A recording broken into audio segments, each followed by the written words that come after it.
పరుగులు పెడుతున్నటువంటి భారత ఆర్థిక వ్యవస్థ స్పీడు తగ్గింది, ఒక్కసారిగా డౌన్ అయింది.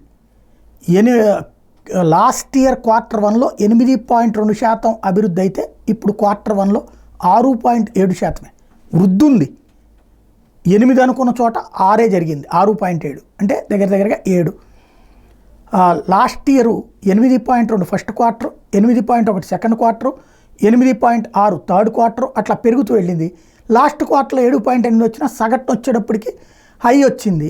ఇప్పుడు ఫస్ట్ క్వార్టర్ మందగించింది, 6.7 దగ్గరికి తగ్గింది. ఇందులో ఎస్పెషల్లీ వ్యవసాయం 2% తగ్గడం, ఫైనాన్షియల్ రియల్టీ ప్రొఫెషనల్ సేవలు 7.1% డౌన్ అవ్వడం, మైనింగ్ క్వారీయింగ్ మాత్రం 7.2% పెరిగింది.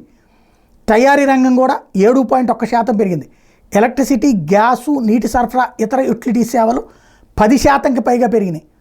నిర్మాణ రంగంలో 10.5%కి పెరిగింది.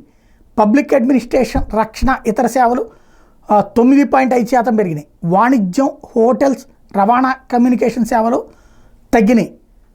అది ఇక్కడ హోటల్, రవాణా, వాణిజ్య సేవలు తగ్గినాయి, వ్యవసాయం తగ్గింది, అలాగే ఫైనాన్షియల్ రియల్టీ ప్రొఫెషనల్ సేవలు తగ్గినాయి.